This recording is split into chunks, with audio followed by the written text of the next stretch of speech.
Knowledge Network promotes independent thinking, free from the influence of advertising. As a publicly funded broadcaster, our survival is made possible by the generous support of our viewers.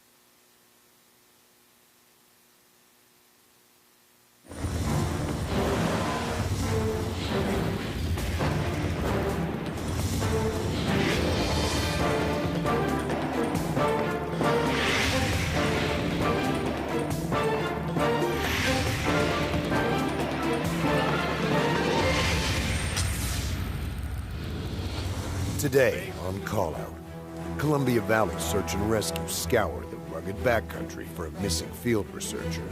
But there's a twist. The researcher is scouring the backcountry as well for Bigfoot, the legendary Sasquatch. You don't know who this person is, what they're really like.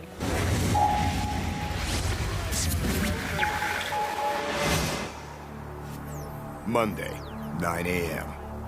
Columbia Valley SAR manager Steve Talsma receives a call for a missing field researcher. Hello, Steve speaking.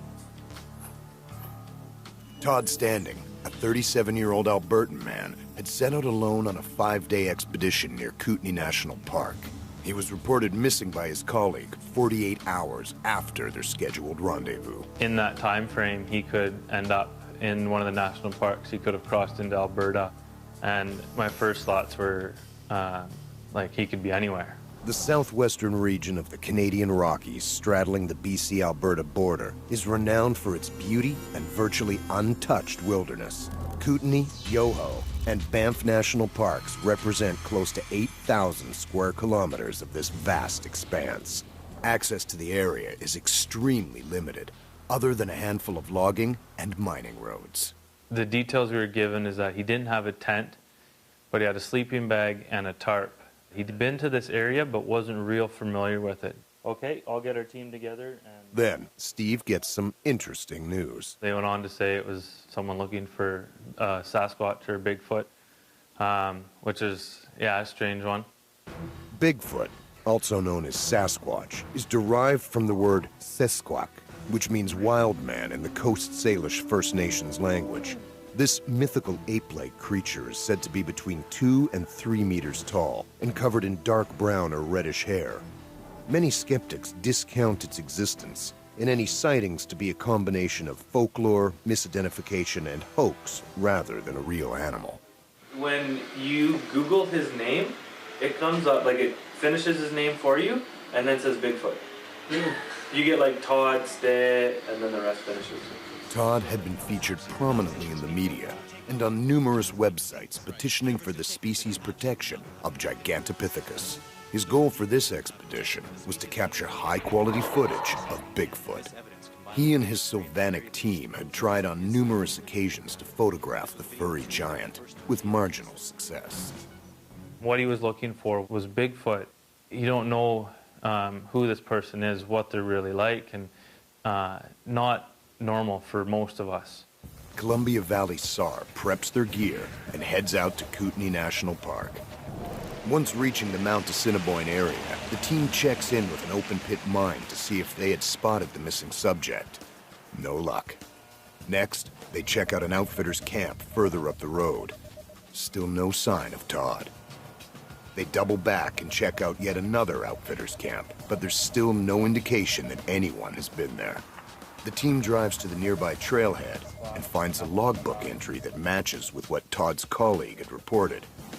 Finally, some progress. Most missing people will stick on a trail or near a trail. This gentleman, being a field researcher, his goal was to stay off trail and be hidden. So it really changed our approach and how we were thinking.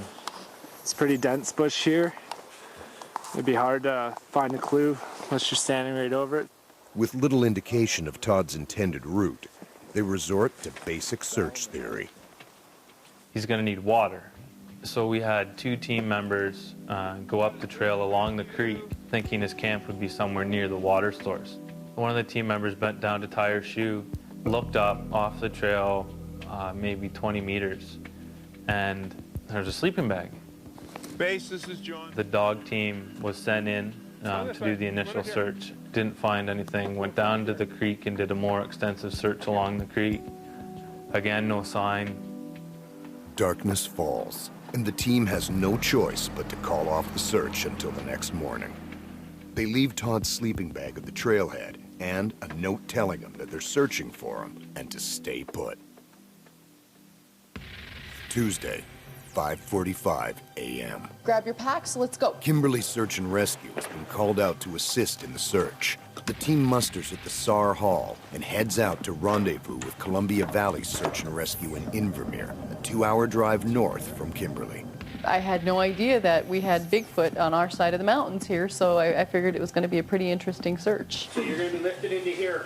In Invermere, Kimberly SAR get the rundown, then continue on to meet up with the Columbia Valley team already on site. Then the news comes in. The subject has walked out. They were all pumped up, ready to go, and to get that call, and it's like, oh, geez, didn't even make it. Yeah, we are up the mountain. Subject has been located, so we're just looking to turn around, but we just want to talk to Steve before we head back.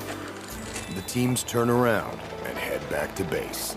At the end of the day, if it's a good outcome like this was, he walked out of the woods on his own, that's okay. We're happy with that. How are you going to find the most elusive animal on the planet, probably, because science, has virtually no knowledge of this species. How are you going to find it if you're not going to go out into the depths, deep, dark depths of the mountains? You got to get out there. You got to do some work. Day 1 of Todd's journey to find Bigfoot. He's dropped off at the trailhead, where he'll be picked up 5 days later. He sets up base camp and takes off on his journey. I only bring what I absolutely have to. So my cameras, I have a little tiny backpack that's just got food in it, and that's it. All my other gear is on my person, and it's tight, and I run, I move. I rock climb when I have to. I jump precipice when I need to. I'll do the best I can to live off the land, like the First Nations people have taught me. So I can survive out there pretty well for a short length of time, My goal was ultimately to not only get a video shot of the day watcher, but to get into the domicile and start seeing if I could see footprints and maybe hair samples and fecal matter and I don't know what else. Signs of what they're eating, bones maybe they've left behind from animals they've eaten, I don't know. After a 2-day venture into the backcountry, Todd is successful in finding a Bigfoot domicile, a well-hidden dwelling where Sasquatches live. He carefully approaches, trying not to alarm the unsuspecting occupants, when he spots the Sasquatch. This guy walked right into an area where I could film him and shoot him, and that's what I got. I know that's a real animal.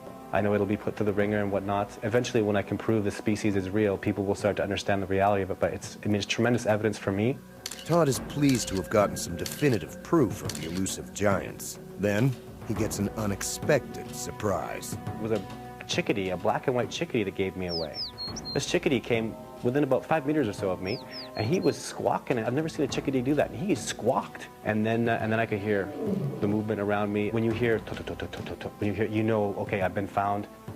With his cover blown, Todd finds himself surrounded by angry Bigfoots. What happened was he stopped me from going up the corridor. 2 at least came around behind me, picked up my trail, followed up behind, and when they dialed in on me, he moved back, and the game was over. Now it's get out of there.